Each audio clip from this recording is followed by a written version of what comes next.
মেয়েরা সব থেকে বড় বেঈমান। এই বেঈমানদের ভালো থাকার জন্য পৃথিবীতে কোনো ওষুধ এখনও তৈরি হয়নি। এই বেঈমানরা ভালো থাকার জন্য নিজেরাই নিজের ওষুধ তৈরি করতে পারবে একমাত্র। তাছাড়া পৃথিবীর বড় কোনো ডক্টর ওষুধ তৈরি করতে পারবে না। মেয়েরা অন্যকে ভালো রাখতে যেয়ে, খুশি রাখতে যেয়ে নিজের সাথেই বেঈমানি করে। যেদিন মেয়েরা স্বার্থপর হবে সেদিন মেয়েরা ভালো থাকবে, সুস্থ থাকবে।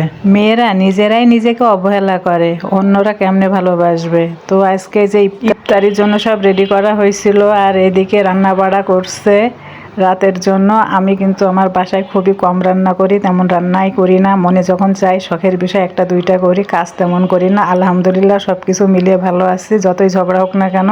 মেয়েদের যত্ন নিজেকেই নিতে হবে, অন্য কেউ নেবে না। আমার হাজব্যান্ডের সাথে ঝগড়া বাদে খাওয়া দাওয়া নিয়ে। কাল গরুর কলিজা রান্না করছিল, আমি বললাম আজ গরুর মাংস রান্না করার দরকার নেই। আমার কোনো কথাই শুনে না, আমার ছেলে মেয়ে কোনো সবজি খেতে চায় না। সবার ভালো চাইলাম, আমার ভালো কেউ চাইলো না। তো যাই হোক, আমার হাজব্যান্ডের সাথে যতই ঝগড়া হোক না কেন, আমার হাজব্যান্ড আমার পছন্দের জিনিস আনে, তখন খাওয়ার পর একটু মন ভালো হয়ে যায়। সবেদা খেলাম, তো এখন এই যে কুল ধুচ্ছি, কুলগুলা এখন খাবো। সবাই ভালো থাকবেন।